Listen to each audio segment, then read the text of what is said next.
ก็พากันเกิดศรัทธาเลื่อมใสได้พากันเอาข้าวห่อไปใส่บาตรเพื่อเป็นแด่พระพุทธเจ้าและอรหันตสาวกพร้อมกับการทำบุญใส่บาตรพระเจ้าก็ได้ปูบแก้วคือปากของพระพุทธเจ้าทรงตรัสไว้ว่าให้พากันรักษาศีลทั้ง5 ข้อสถานที่แห่งนั้นก็เรียกว่าดอยอูบแก้วจนถึงปัจจุบันแล้วพวกชาวรั้วทั้งหลายก็ได้ทูลบอกแก่พระพุทธเจ้าว่าการทำไร่นาไม่มีน้ำต่อไปบ้านเมืองแห่งนี้จึงชื่อว่าเมืองฮอดจึงได้ให้พระอรหันต์ไปทำกังหันไม่เรียกว่าทำกังหันไผ่วักน้ำใส่นาชาวบ้านเรียกว่าวงลุกจะมีมากในวันข้างหน้าจนเรียกสถานที่นั้นว่าวังลุกหรือวังลุงในปัจจุบันแล้วบอกกับชาวรั้วทั้งหลายให้รักษาศีล5 ข้อไว้ต่อไปจะไม่ได้ทุกข์ยากลำบากจะมั่งมีด้วยทรัพย์สมบัติไหลมาเทมาเป็นบุญกุศลอันยิ่งใหญ่ที่ได้ถวายทานข้าวห่อแล้วจะได้เสด็จไปยังดอยกลอมเป็นดอยจอมปัจจุบันพระพุทธเจ้าหิวน้ำก็ได้ให้พระอานนท์เอาบาตรไปตักน้ำอย่างวังแก้วของแม่น้ำปิงมีพญานาคได้รักษาเฝ้าดูอย่างวังแก้วที่นั้นพญานาคก็ได้กวนน้ำให้ขุ่นไปหมดทั้งวังพระอานนท์ก็ได้เอาฝาบาตรตักน้ำนั้นพญานาคเอาทางไปปัดฝาบาตรให้หลุดจากมือพระอานนท์จนจมลงวังทำให้พระอานนท์ตกใจพอมีสติพระอานนท์ก็เอามีดไปตัดเอาเครือเถาวัลย์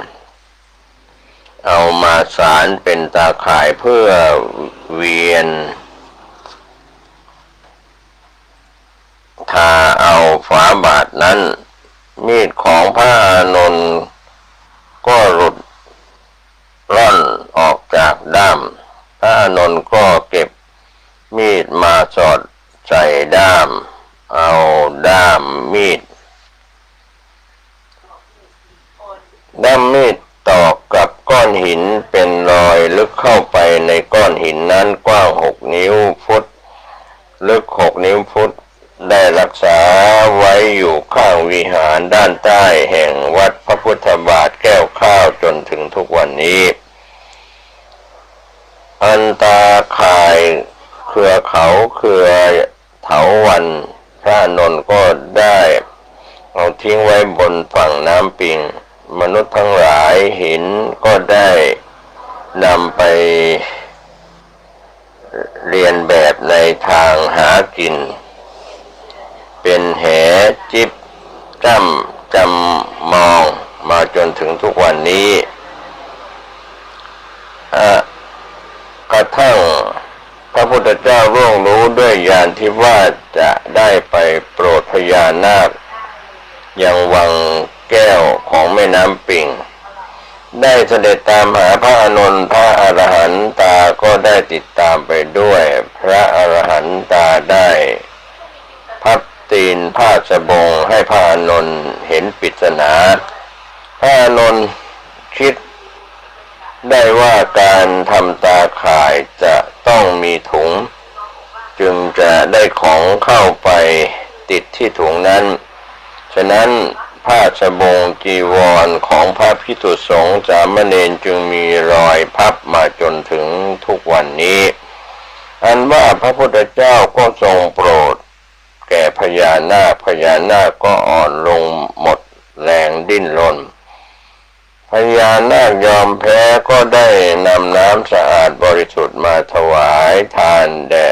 พระพุทธเจ้าและพระอรหันต์ทุกรูปทุกองค์พญานาคได้เกิดศรัทธาเลื่อมใสได้ควักลูกตาทั้งสองถวายทานแก่พระพุทธเจ้าแล้วทูลลาไปยังเมืองบาดาลทันใดนั้นก็เกิดปาฏิหาริย์เป็นแก่นตาทิพย์เกิดแสงสว่างแจ้งเป็นแสนเท่าแก่พญานาคก็ได้ยกเอาก้อนหินแสงข้าวผุดแผ่นดินขึ้นมาใหญ่กว่าเท่าวาผัดมนขอให้พุทธเจ้าเอาเท้าหรือเรียกว่าปาตะตินข้างซ้ายเหยียบย่ำลงไปบนลูกแสงแก้วนั้นกว้าง26นิ้วฟุตยาว65นิ้วฟุตให้ไว้เป็นที่กราบไหว้แก่มนุษย์และเทวดาตลอด5,000 พวสาสืบไปพระพุทธเจ้าพร้อมด้วยพระอรหันต์ทั้งหลายได้เสด็จไปยังเมืองอังคารัตนครหรืออำเภอจอมทองปัจจุบันร่วงการเวลาผ่านไปเกิดขึ้นที่วัดพระพุทธบาทแก้วข้าวแห่งนี้ได้มีพระเถระองค์หนึ่งชื่อว่าพระมหาธรรมราช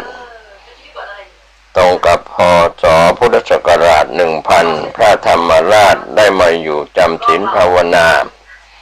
เป็นผู้ที่มีบุญญาธิการมากท่านมหาเถระธรรมราชได้สร้างวัตถุบูชาอย่างสารรูปของพระพุทธเจ้าองค์เล็กไว้ห้อยคอพระมหาเถระที่ชื่อว่าธรรมราชก็ได้ตั้งจิตอธิษฐานให้สำเร็จคำอธิษฐานร้อนไปถึงพระพรหมชินนปัญจระบนสวรรค์พระพรหมชินนปัญจระได้นำก้อนแก้วมณีโชติมาถวายทานให้ท่านพระมหาธรรมราชมีหลายสีพระมหาเถระธรรมราชก็ได้ให้ช่างมาแกะสลักไม่มีช่างคนไหนแกะได้คำอธิษฐานของพระมหาธรรมราชร้อนไปถึงพระยาอินตาบนสวรรค์คือพระอินทร์พระอินทร์ก็ได้มอบหมายให้เทวดาประจำวันทั้ง7ปลอมเป็นชีผ้าขาวไปขออนุญาตจากพระมหาธรรมราชในเมื่อได้รับอนุญาตแล้วชีผ้าขาวทั้ง7คนก็ช่วยกันแกะสลักก้อนแก้วมณีโชติหลากหลายสีองค์ใหญ่เอาบูชาไว้กับบ้านเรือนองค์เล็กเอาห้อยคอแกะสลักได้7 วันได้พระรูปแก้วมณีโชติ 84,000 องค์พระมหาเถระก็ได้ทำพิธีสวดมนต์เทศนาธรรมพระมหาเถระและชีพขาวบอกให้ชาวบ้านทำบอกไฟจุดขึ้นมาบนท้องฟ้าได้108 ลูกชีพขาวพากันขึ้นนั่งบนหัวบอกไฟแล้วก็จุดขึ้นไปบนท้องฟ้าอันกว้างชีพขาวก็หายไปในอากาศชาวบ้านชาวเมืองพากันแตกตื่นส่งเสียงร้องสาธุสาธุเป็นโกลาหลทั่วทั้งเมืองพระมหาเถระทำนายไว้ว่าใน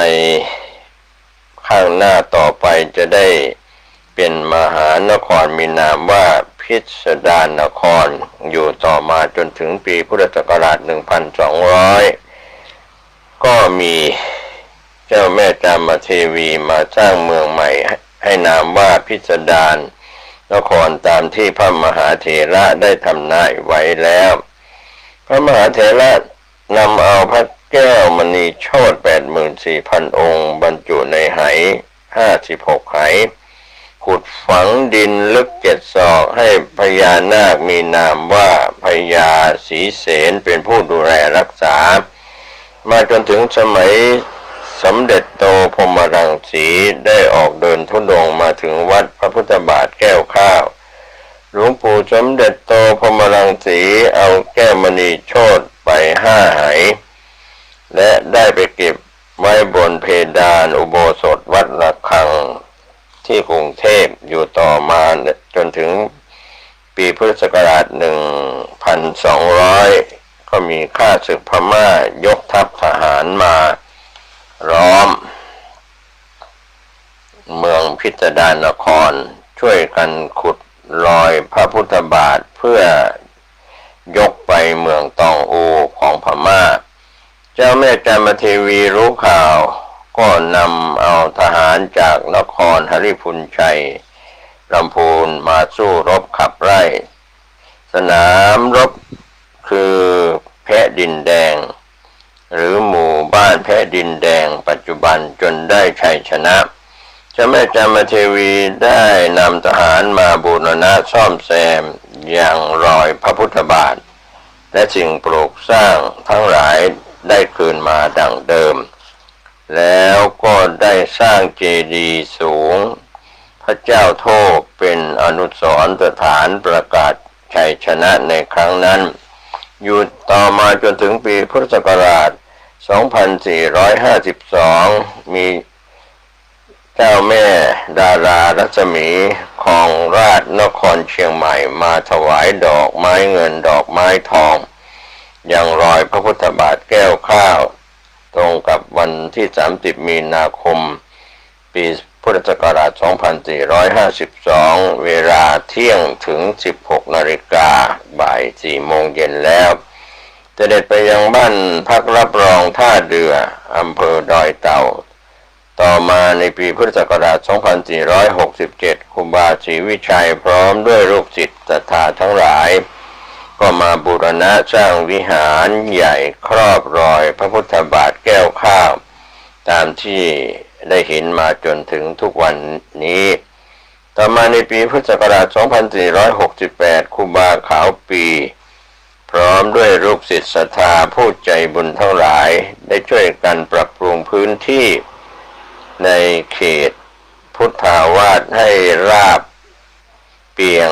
มาจนถึงทุกวันนี้ในปี 2538 มีครูบาทองสิริมังคโรเจ้าคณะอำเภอฮอดในสมัยนั้นพร้อมด้วยคณะสงฆ์ศรัทธาช่วยกันบูรณะเปลี่ยนดินขอบหลังคาวิหารช่อฟ้าใบละกาไฟฟ้าและน้ำประปาเข้าสู่วัดพระพุทธบาทแก้วข้าวจนถึงปี 2546 ครูบาทองสิริมังคโรได้ให้แม่ชีศรีบุตรสุปินตาพร้อมคณะได้เข้ามาพัฒนาฝึกสอนกรรมฐานยุบหนอพองหนอในแนวสติปัฏฐาน 4มีกายเวทนาจิตธรรมเป็นบ่อเกิดปัญญาสว่างขจัดกองทุกข์ให้สิ้นสุดไปก็เป็นส่วนที่ทางวัดในสมัยนั้นก็มีพระอธิการอินตาเตชะวโรเป็นเจ้าวาดก็เป็นการเชิญชวนผู้ใจบุญทั้งหลายให้รู้แจ้งเข้าใจในประวัติความเป็นมาของประวัติต่างๆดังกล่าวภายในประวัติหนังสือเล่มนี้ผู้ดำเนินรายการก็ได้เห็นภาพของหลวงพ่อพระอธิการอินถาเตชะวโรเจ้าอาวาสวัดพระพุทธบาทแก้วข้าวในสมัยอดีตได้นำมาดูหินที่พระอานนท์เอามาปิดหลุดจากด้ามมาใส่ลงในด้ามแล้วมากระแทกด้ามปิดลงไปที่ก้อนหินทำให้เกิดลึก6 นิ้วฟุตกว้าง6 นิ้วฟุตตามที่ปรากฏอยู่ในปัจจุบันที่วัดพระบาทแก้วข้าวแล้วก็มีภาพพระแก้วมณีโชติกุฮอดองค์ใหญ่บูชาในบ้านเรือนแล้วก็มีพระแก้วมณีโชติปางสายญาติกุฮอดองค์ใหญ่บูชาในบ้านเรือนของวัดพระพุทธบาทแก้วข้าวตำบลฮอดอำเภอฮอดจังหวัดเชียงใหม่จากยุคอดีตจนถึงปัจจุบัน นอกจากนั้นก็มีภาพพระพุทธบาทแก้วข้าวตำบลฮอดอำเภอฮอดจังหวัดเชียงใหม่ตามตำนานกล่าวว่าพระพุทธเจ้าโปรดพญานาคก็เกิดศรัทธาเลื่อมใสได้ยกเอาก้อนหินแสงข้าวขุดจากบาดาลขึ้นมาใหญ่เท่าวาผัดมนขอร้องให้พระพุทธองค์เอาเท้าเหยียบย่ำบนลานก้อนหินแสงแก้วข้าวนั้นกว้าง26นิ้วฟุตยาว65นิ้วฟุตไว้บูชาเป็นที่กราบไหว้บูชาแก่มนุษย์และเทวดาตลอด 5,000 ปีณวัดพระพุทธบาทแก้วข้าวอำเภอฮอดแห่งนี้อีกภาพหนึ่งก็เป็นภาพตำนานประวัติวัดพระพุทธบาทแก้วข้าวพระเถระมหาธรรมราชผู้มีบุญญาธิการมากได้สร้างพระพุทธรูปองค์ใหญ่ไว้บูชาในบ้านเรือนองค์เล็กไว้ห้อยคอได้ตั้งจิตอธิษฐานด้วยคำอธิษฐานร้อนไปถึงท้าวมหาพรหมบนสวรรค์ท้าวมหาพรหมได้นำก้อนแก้วมณีโชติหลากสีมาถวายพระมหาธรรมราชให้แกะสลักพระพุทธรูปไม่มีช่างคนใดแกะสลักได้ก็ร้อนไปถึงพระอินทร์อีกภาพหนึ่งก็ตามตำนานประวัติของพระพุทธบาทแก้วข้าวพระอินทร์ได้มอบหมายให้เทวดาประจำทั้ง7 องค์ปลอมตัวเป็นชีพระขาวมาขออนุญาตจากพระมหาธรรมราชช่วยกันแกะสลักก้อนแก้วมณีโชติหลากสีถวายจำนวน 84,000 องค์ใช้เวลา7 วันนอกจากนั้นก็ยังมีรูปลักษณะของหินหยกมิใช่ก้อนที่เทพประทานหรือก้อนที่นำมาแกะสลักพระแก้วมณีโชติแต่นำหินที่ใช้แกะสลักพระในปัจจุบันมาให้ท่านที่ยังไม่ทราบว่าหินหยกมีลักษณะเป็นอย่างไรจะได้หายข้องใจนอกจากนั้นก็มีภาพรูปประคำโตนทำมาจากแร่กายสิทธิ์มีเหล็กน้ำพีมูลเหล็กไหลทรายเขินทรายทองดินสังเวชนียสถานที่แห่งจากอินเดียก็มีมวลสารหลายอย่างรวมกันทำเป็นลูกประคำโตนปลุกเสกพุทธาภิเษกด้วยพระพุทธรัตนคุณเป็นคุณมหาคุณที่ยิ่งใหญ่ผู้ใดมีไว้ป้องกันเพศภัยที่มองไม่เห็นเรียกว่าเดรัจฉานวิชาหรือมนต์ดำให้แช่น้ำกินน้ำอาบกินล้างอาถรรพ์เป็นเมตตามหานิยมอยู่ทุกอนุ1-2พระแก้วมณีโชติกุฮอดใช้ห้อยคอ3-4 ลูกประคำโตนใช้ห้อยคอพระสมเด็จแร่กายสิทธิ์เหล็กน้ำพีอันนี้ก็เป็นภาพที่ปรากฏในอดีตส่วนอีกภาพหนึ่งที่น่าสนใจที่กล่าวแล้วในตอนต้นส่วนหนึ่งว่าพระพุทธเจ้าทรงหิวน้ำตรัสให้พระอานนท์เอาบาตรไปตักน้ำณวังแก้วของแม่น้ำปิงพญานาคที่รักษาวังแก้วนั้นได้กวนน้ำให้ขุ่นหมดทั้งวังพระอานนท์เอาฝาบาตรตักน้ำนั้นพญานาคก็เอาหางปัดฝาบาตรหลุดจากมือจมลงวังแก้วพระอานนท์มีสติไปตัดเอาเถาวัลย์มาทำเป็นตะข่ายล่อนหาฝาบาตรนั้นมือ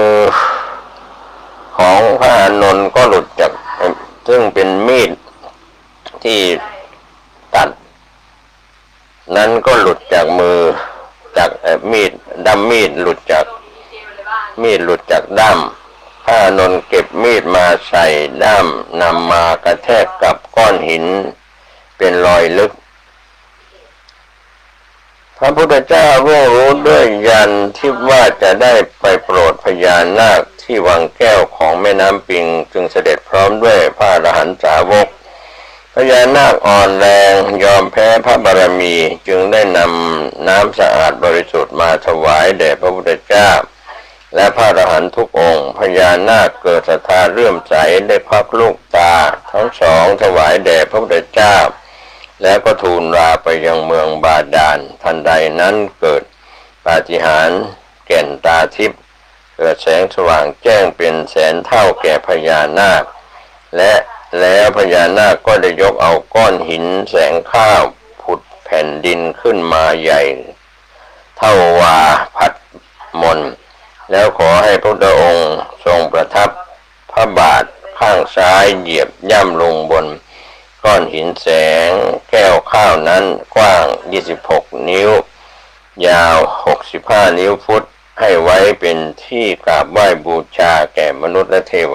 ดาตลอดไป 5,000 พระวรรษา 5,000 ปีอีกภาพหนึ่งก็เป็นภาพรอยพระพุทธบาทแก้วข้าววัดพระบาทแก้วข้าวตำบลฮอดอำเภอฮอดจังหวัดเชียงใหม่ตำนานกล่าวว่าพญานาคสยบพระพุทธเจ้าแล้วได้โผล่จากเมืองบาดาลยกเอาก้อนหินแสงข้าวมาถวายให้พระพุทธเจ้าทรงเอาพระบาทซ้ายเหยียบย่ำลงไปบนลูกหินแสงแก้วข้าวนั้นกว้าง26นิ้วยาว65นิ้วจึงเกิดรอยพระพุทธบาทแก้วข้าวเพื่อให้มนุษย์เทวดากราบไหว้บูชาตลอดเวลา 5,000 ปีครับก็เป็นภาพที่ปรากฏอยู่เป็นรอยพระพุทธบาทแก้วข้าวจากอดีตจนถึงปัจจุบันนอกจากนั้นก็มีเสาพระรัตนตรัยโบราณปรากฏที่วัดพระพุทธบาทแก้วข้าวส่วนมหานครพิสดารเมืองใหม่หมู่บ้านแพะดินแดงในปัจจุบันมหาพิสดารนครสนามรบระหว่างไทยกับพม่าณสนามรบแพะดินแดงก็เป็นเรื่องราวที่นำมากล่าวไว้ในประวัติของวัดพระพุทธบาทแก้วข้าวตำบลฮอดอำเภอฮอดจังหวัดเชียงใหม่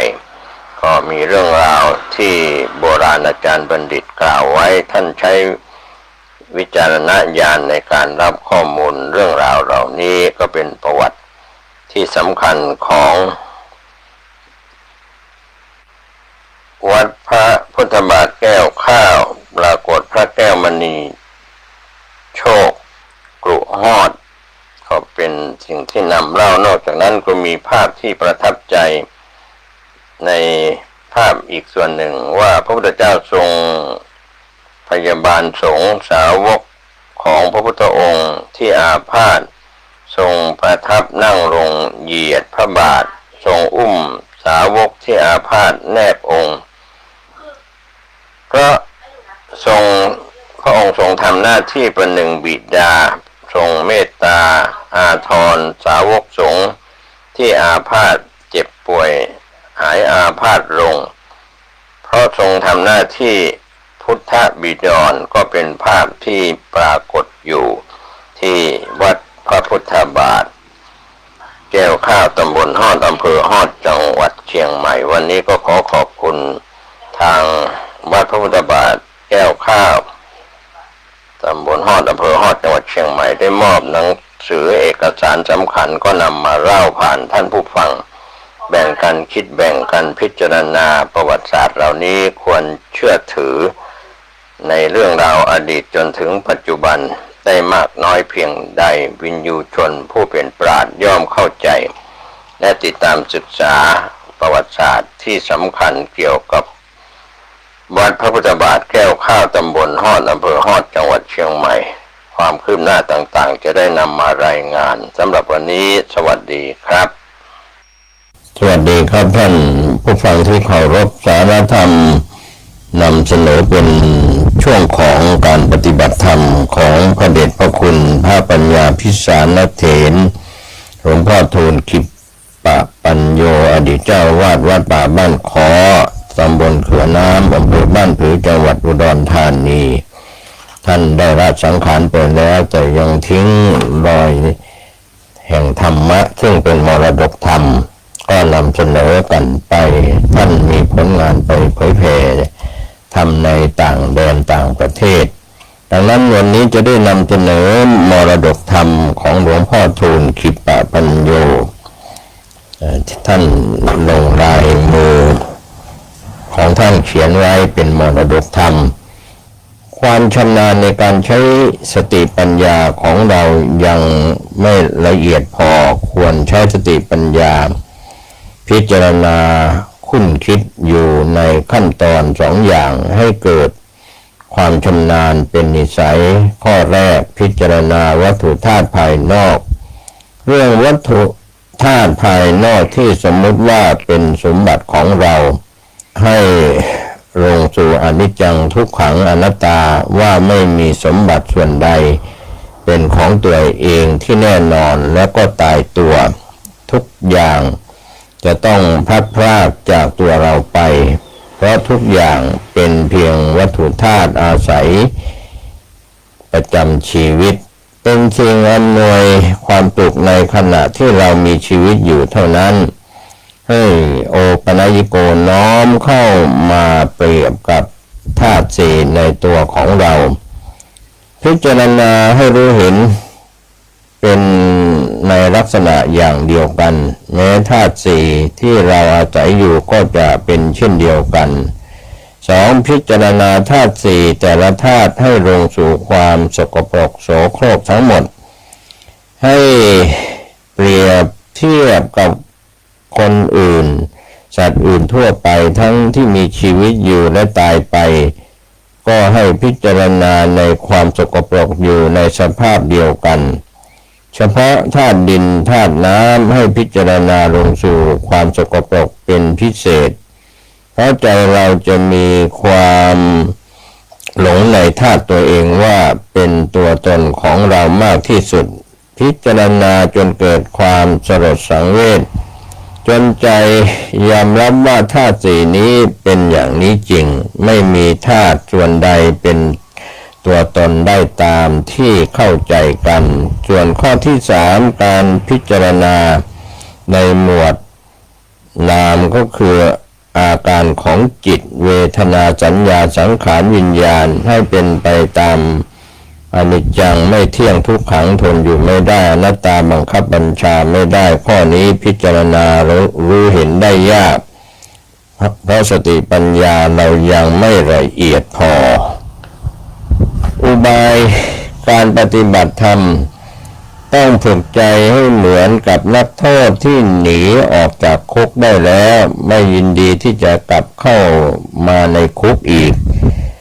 ถึงนายคุมจะเอาสิ่งที่เรารักไปหลอกเพื่อผูกมัดตัวก็จะไม่หลงกลมายาต่อสิ่งทั้งหลายเหล่านั้น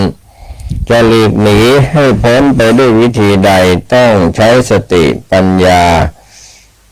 ความสามารถเฉพาะตัวนี่ฉันใดผู้ปฏิบัติต้องฝึกใจให้เป็นลักษณะฉันนั้นอย่าไว้ใจในกิเลสตัณหาเครื่องเศร้าหมองความต้องการปลุกใจให้เกิดความกล้าหาญหาอุบายมาสอนใจให้มีความเข้มแข็งปลุกใจให้ปฏิเสธในคำว่าตัวเราและของเราอยู่เสมอถ้าใจมีความรักผูกพันในสิ่งใดนั่นก็หมายถึงใจได้ถูกกิเลสตัณหาผูกมัดใจได้แล้ว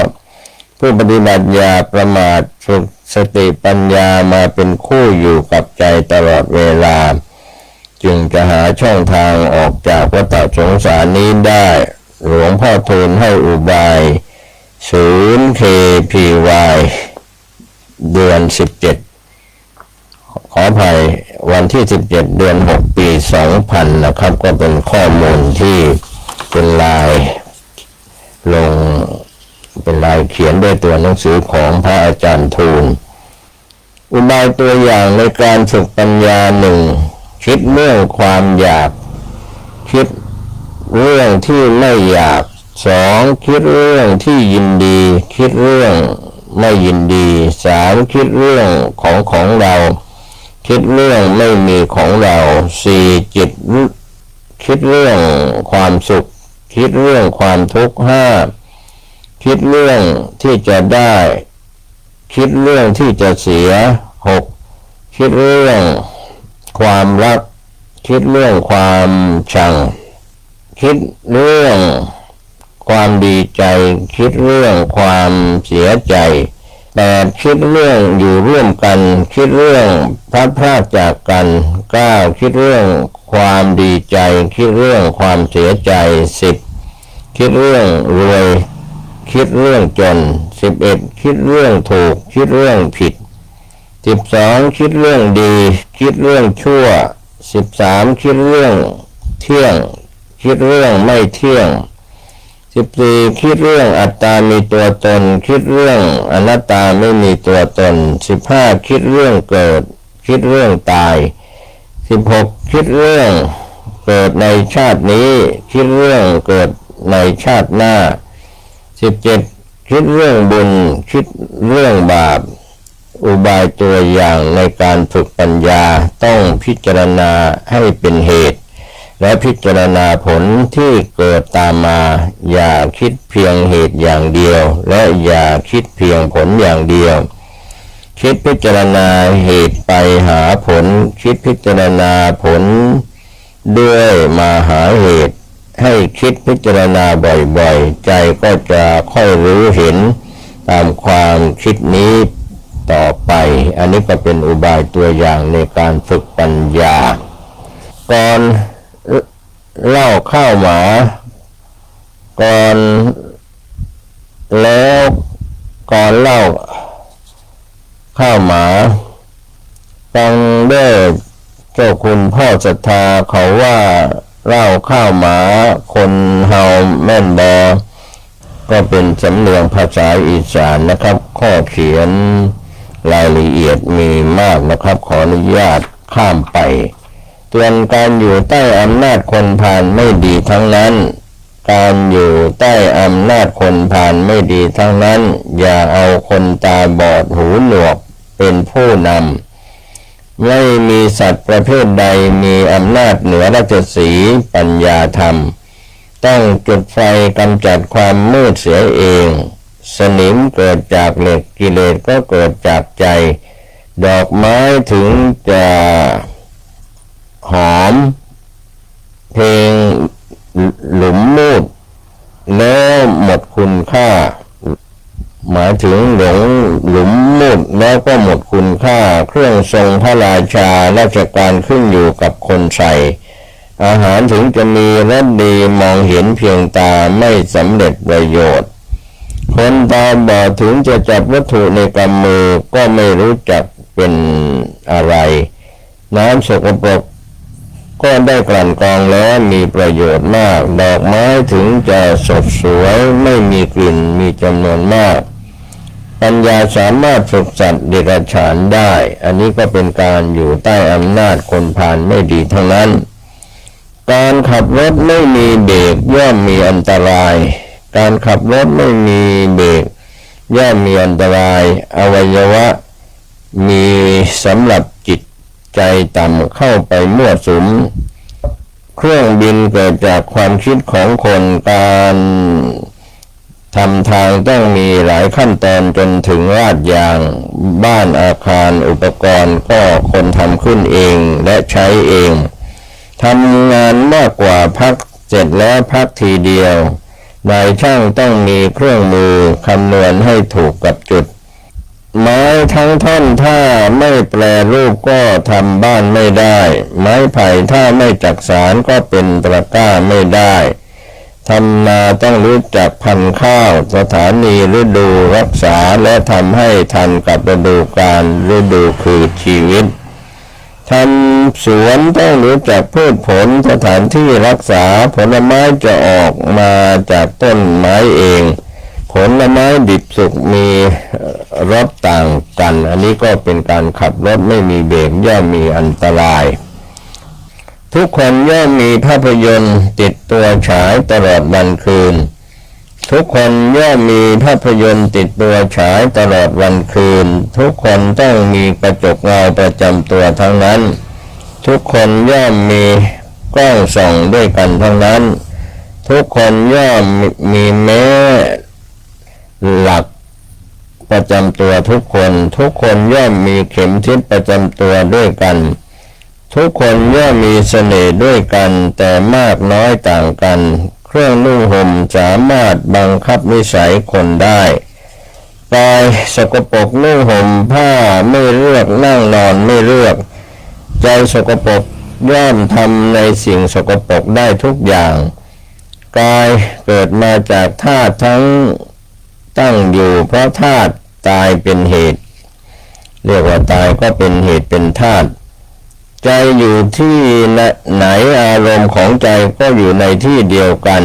จิตสังขารเป็นแม้ครัวที่ยอดเยี่ยมของโลกพยายามดับไฟตัวเองอยู่เสมอพยายามดับไฟตัวเองอยู่เสมอจงรักษาไฟของตนเองไม่ให้ไปเผาคนอื่นอย่าเอาสิ่งสกปรกไปป้ายคนอื่นอย่าปล่อยอสรพิษออกไปเพ่น พ่านภายนอกสัตว์กลัวมนุษย์จะมีขวากหนามก็ย่อมผ่าออกไปได้เพื่อเอาตัวเองรอดจะมีความทุกข์บ้างต้องอดทนช้างถูกงูรัดแล้วเห็นมนุษย์ดิ้นรนงูขาดช้างเมื่อถูกมนุษย์บังคับแล้วลากไม้ไปได้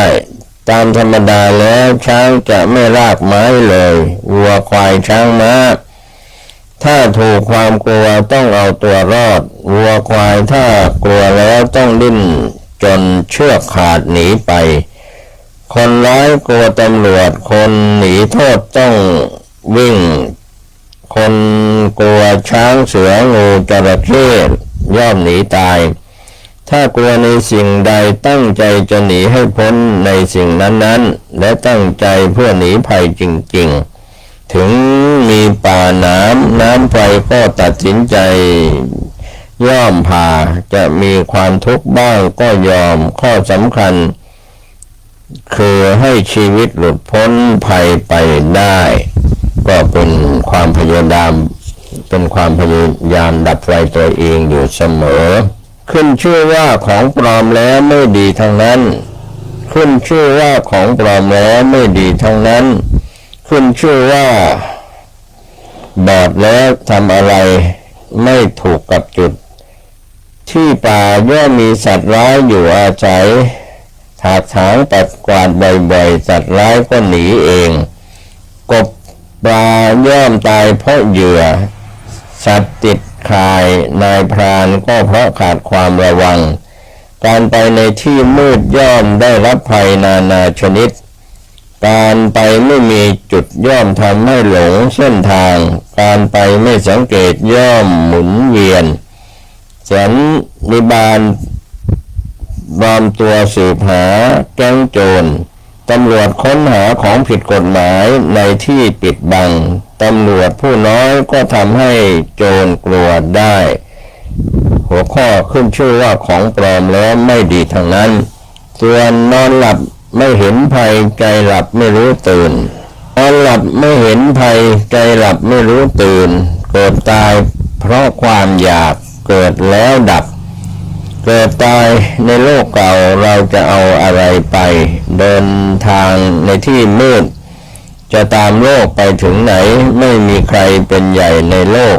บ้านพักชั่วคราวอย่าให้อาหารใจที่มีพิษฤทธิ์แห่งความอยากธาตุภายในใจหมดอำนาจลอยตามกระแสของอารมณ์หลงอารมณ์เท่ากับหลงโลกหลงอารมณ์ลืมตัวก่อติดไฟเผาตัวเองภายในวัฏฏะเห็นกงจักเป็นดอกบัวจิตพเนจรที่อยู่ไม่แน่นอนหลงสมมุติหลงโลกสมมุติจะล้างสมบัติเรียกว่าสมมุติจะล้างสมมุติกันเองอารมณ์หุ้มห่อใจตัดสะพานภายในอย่าให้อาหารแก่ข้าศึกในหัวข้อนอนหลับไม่เห็นภัยใจหลับไม่รู้ตื่นในหัวข้อถ้าถือว่าตนเป็นที่รัก ก็ควรรักษาตนให้ดีถ้าถือว่าตนเป็นที่รักก็ควรรักษาตนให้ดีเมื่อรักษาตนภายในคือใจได้แล้วส่วนกายวาจาก็เป็นอันว่าได้รักษาด้วยสิ่งที่ไม่ดีไม่มีประโยชน์ถึงจะยากลำบากสักเท่าไหร่ถ้ามีความพอใจแล้วย่อมถือว่าเป็นของง่ายสิ่งที่ดีมีประโยชน์และทำได้ง่ายถ้าขาดความพอใจแล้วถือว่าเป็นของทำได้ยากความดีคนดีทำได้ง่ายคนเลวทำได้ยากความเลวคนเลวทำได้ง่ายคนดีทำได้ยากปุตตาคีวีบุตรบ่วงหนึ่งเกี้ยวพันคอทนังปาเทซับผูกบาทาคอเหนี่ยวไว้สามีภรรยาหัตเถสามีภรรยาเยี่ยงปอรึงรัดมูนาสามบ่วงนี้ใครแก้ได้ถึงจะพ้นสงสารพาลาหาเวนับเปาสังสันติทานังคนทานเท่านั้นไม่มีการสรรเสริญในการให้ทานขุมทรัพย์ห้าขุมศรัทธาทนังศีลทนังสุตตะทนังจาคะทนังปัญญาทนังศรัทธาพันธติปาพยังความเชื่อถือคือสภาพหุ้มห่อความดีไว้ไม่ให้เสื่อมผู้มีปัญญารักษาใจกามคุณจะไม่กำเริบผู้มีปัญญารักษาใจกามคุณจะไม่กำเริบนั่นแหละคือใจที่มีความสงบด้วยปัญญานะหิสัพเพสุฐาเนสุปุริโสโหติปันดิโตอิทธิปิปันดิตาโหนติตัทธะตัทธะวิจักขณาบุรุษจะเป็นบัณฑิตในที่ทั้งปวงก็หาไม่สตรีผู้มีปัญญาเฉียบแหลมก็สามารถเป็นบัณฑิตได้ม้าตัวมีฝีเท้าดีย่อมจะทิ้งม้าตัวที่ฝีเท้าไม่ดีไปอย่างรวดเร็วฉันใดผู้มีปัญญาดีย่อมละทิ้งผู้ที่มีปัญญาจามไปเสียยาทิสังอปะเตพีชังตาทิสังรัปเตพรังกัลยาณกาลีกัลยาณังปาปกาลีจะปาปกังบุคคลด่านพูดเช่นไรย่อมได้รับผลเช่นนั้นผู้ทำกรรมดีย่อมได้ผลดีผู้ทำกรรมชั่วย่อมได้ผลชั่วกามทั้งหลายเป็นของร้อนแผดเผาจิตที่เป็นพาลผู้มีความเพียรไม่พึงหลับมากพึงเสพธรรมเป็นเครื่องตื่นอยู่เสมอมีปัญญาใคร่ครวญในธรรมอยู่บ่อยๆไม่คลุกคลีในหมู่คณะกิเลสย่อมเจริญแก่บุคคลผู้เพ่งโทษผู้อื่นและยินดีในกามคุณนี่แหละคือปุ๋ยของกิเลสอาสวะย่อมเหี่ยวแห้งอับเฉาลงและดับไปเพราะขาดปุ๋ยที่จะมาหล่อเลี้ยงนั่นคือผู้มีความฉลาดรักษาตัวการทั้งหลายที่เที่ยงไม่มีในหมู่สัตว์การทั้งหลายที่เที่ยงไม่มีในหมู่สัตว์ความอิ่มด้วยกามไม่มีในโลกแม่น้ำเสมอด้วยตัณหาไม่มีทุกข์อื่นยิ่งกว่ากามไม่มีไฟเสมอด้วยราคะไม่มีความยินดีในอารมณ์หาที่สุดมิได้ความอยากย่อมบังคับกายวาจาใจทำได้ทุกอย่างผู้บริโภคกามย่อมแสวงหากามยิ่งขึ้นไปข่ายเสมอด้วยโมหะไม่มีสัตว์โลกทั้งหลายมีอวิชชาความไม่รู้หุ้มห่อไว้จึงไม่รู้จริงรูปเสียงกลิ่นรสโผฏฐัพพะเป็นสิ่งที่หลอกสัตว์โลกไว้ได้แต่หาหลอกลวงผู้มีสติปัญญาที่ดีไม่ได้เลยสิ่งใดที่เข้าไปยึดถืออยู่ว่าเป็นของเราสิ่งนั้นจะไม่มีทุกข์ไม่มีในโลก ก็บาปเกิดขึ้นจากอารมณ์ใดพึงห้ามใจจากอารมณ์นั้นสัพพสังขารทั้งหลายย่อมมีปัจจัยให้เกิดขึ้นธรรมทั้งหลายเหล่าใดมีเหตุเป็นแดนเกิดธรรมเหล่านั้นย่อมดับไปเพราะเหตุผู้มีความคิดจมลงไปในกามคุณหน้าเดียวแล้วผู้นั้นจะไม่พบปัญญาและคุณธรรมได้เลยผู้ดำริพิจารณาบ่อยว่าขันธ์ห้าธาตุสี่ว่ามีสิ่งใดเป็นสาระแก่นสารเป็นวัตถุธรรมจำเป็นผู้นั้นจะพบคุณธรรมได้ไม่มีในตัวตนผู้ใดยินดีในธรรมนึกถึงข้อปฏิบัติเนืองผู้ยินดีในธรรมนึกถึงข้อปฏิบัติเนืองมีปัญญาคิดหาอุบายมาพิจารณาทำได้ใจสงบเนืองผู้นั้นจะมีทางรู้เห็นในพระสัทธรรมในไม่ช้านี้โยธรรมังปัจจติโสมังปัจจติผู้ใดเห็นธรรมผู้นั้นชื่อว่าเห็นเราตถาคตผู้จมอยู่ในกามคุณย่อมมีมานะบากบั่นตัดกระแสสภาวะทั้งหลายไม่ควรถือมั่นเพราะมีเหตุเป็นแดนเกิดก็ทุกเท่านั้นและเกิดขึ้นก็ทุกเท่านั้นและตั้งอยู่ก็ทุกเท่านั้นและดับไปนอกจากทุกข์แล้วไม่มีอะไรเกิดมีแต่ทุกข์เท่านั้นเกิดมีแต่ทุกข์เท่านั้นตั้งอยู่มีแต่ทุกข์เท่านั้นดับไปความอดทนเป็นเครื่องประดับของนักปฏิบัติปัญญาเจริญขึ้นด้วยอุบายอย่างไรควรประกอบอุบายนั้นด้วยปัญญาบ่อยๆโยนิโสวินิเยธัมมังพึงเลือกเฟ้นทำด้วยปัญญายัตถังวิปัสสติปัญญาเท่านั้นจะทำให้ผู้รู้เห็นแก่นแท้ของธรรมนักปฏิบัติผู้มีสติปัญญานั่นคือผู้กำลังพิชิตต่อความมืดคืออวิชชาความไม่รู้ให้หมดไปยะถาเทวะเยสุธรรมเมสุเมื่อใดนักปฏิบัติมารู้เห็นในธรรมสองอย่างคือสมถะและวิปัสสนาเมื่อนั้นเครื่องผูกพันทั้งหลายของผู้นั้นย่อมตั้งอยู่ไม่ได้มีแต่จะพังทลายไปฝ่ายเดียวอย่าทำงานหน้าเดียวอย่าพักงานหน้าเดียวอย่าทำงานหน้าเดียวอย่าพักงานหน้าเดียวพักน้อยทำงานมากนั้นคือผู้ไม่ประมาทขังน้ำไว้ตะกอนนอนเขย่าขวดจึงเข้าหาสมถะความสงบตะกอนนอนเอาตะกอนออกทิ้งคือปัญญาเอาผ้าสกปรกแช่ผงแล้วเอาขึ้นตากสมถะการขยี้แล้วล้างน้ำให้สะอาดแล้วตากคือปัญญา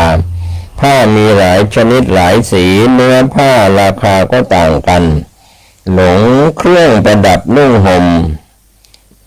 สวดทรงผิวพรรณหลงทั้งหลายมารวมอยู่กับหลงรูปเป็นสำคัญหลงทั้งหลายมารวมอยู่กับอารมณ์ของใจหลงอารมณ์ของใจอย่างเดียวเท่ากับใจหลงในวัฏฏะเวียนว่ายตายเกิดเป็นปฏิจจสมุปบาทใจสกปรกคิดใฝ่ฝันในทางสกปรกใจสกปรกคิดใฝ่ฝันในทางสกปรกใจสกปรกพูดออกมาก็สกปรกใจสกปรกทำแต่สิ่งที่สกปรกกายสกปรกนุ่งห่มผ้าสกปรกได้ผ้านุ่งห่มสกปรกนั่งนอนไม่เลือกที่ให้อะไรไม่เท่าให้น้ำใจที่เป็นธรรมปิยะรูปังสาตารูปังตัณหาเกิดขึ้นในสิ่งที่รักใคร่พอใจตั้งอยู่ในสิ่งที่รักใคร่พอใจปิยะโตชายะเตโสโกความโศกเกิดขึ้นจากความรักปิยะโตชายะเตพยังภัยเกิดขึ้นจากความรักปิยะโตมิปมุตตัสสะผู้จากของรัก ได้แล้วย่อมไม่มีโศกนัสโสโกกุตโตทยังภัยจะมีมาจากที่ไหนเตมโตชายเตโสโกความโศกเกิดขึ้นจากความรักรัตติยาชายเตโสโกความโศกเกิดขึ้นจากความยินดีกามโตชายเตโสโกความโศกเกิดขึ้นจากกามคุณตัณหายะชายเตโสโกความโศกเกิดขึ้นจากตัณหาอนิจจัยสกปรกคิดใฝ่ฝันในทางสกปรกม้าอาชาไนก็เกิดจากท้องม้าธรรมดาม้าอาชาไนก็เกิดจากท้องม้าธรรมดาช้างพระที่นั่งช้างเผือกก็เกิดจากช้างธรรมดาไม้ไผ่หินเหล็กย่อมมีไฟอยู่ในตัวคนฐานะเช่นไรก็ติดไฟมีความร้อนเหมือนกันภาพยนตร์ออกมาจากจินตนาการของคนสังสารวัฏให้ดูในปัจจุบันเดี๋ยวนี้ปัจจุบันหมุนอย่างไรอดีตอนาคตก็เช่นนั้นเราต้องสร้างล่มรองท้าผ้านุ่งห่มอาหารเองตั้งคนพาลเป็นใหญ่จะเดือดร้อนกิเลสตัณหาคางคบขึ้นวอแนวรบต้องมีหัวหน้าที่รอบคอบปัญญาไม่เป็นธรรมทางโลกและทางธรรมอย่าตั้งกิเลสตัณหาอวิชชาความไม่รู้เป็นที่ปรึกษาเป็นความผิดและถูกหัวข้อตำรวจผู้น้อยก็จะเป็นตำรวจผู้ใหญ่ได้ตำรวจผู้น้อยก็จะเป็นตำรวจผู้ใหญ่ได้ตำรวจผู้น้อยได้ทำงานในเบื้องต้นผู้ร้ายอยู่ที่ไหนตำรวจก็ชุมอยู่ในที่นั้นๆระวังอย่าเป็นสายลับให้ผู้ร้ายไม่สำรวมตำรวจต้องมีอาวุธเตรียมพร้อมอยู่เสมอชาวบ้านมีความสงบสุขได้เพราะมีตำรวจรักษาระวังผู้ร้ายเรียนแบบเป็นเจ้าหน้าที่คนต่างมีไฟต้องดับไฟของตนเองคือดับสังขารไฟที่เกิดขึ้นในสังขารของตนเองไฟกำลังจะก่อตัวรีบดับอย่าเพิ่มเชื้อไฟเข้าไปทหารผู้น้อยเป็นแนวรบอันดับหน้าโลกียะทหารผู้น้อยเป็นกำลังให้ทหารผู้ใหญ่ทหารผู้น้อยเป็นสื่อสารได้ดีระวังในที่ทั้งปวงต้องตัดสายทางอาหารอาวุธของข้าศึกต้องปิดประตูอยู่ยามจับคนแปลกหน้าอันนี้ก็เป็นหัวข้อตำรวจผู้น้อยก็จะเป็นตำรวจผู้ใหญ่ได้ครับก็เป็นเรื่องราวที่นำเล่ามาถึงคำสอนของพระอาจารย์ทูลขิปปัญโยก็เป็นหลักธรรมลายมือของท่าน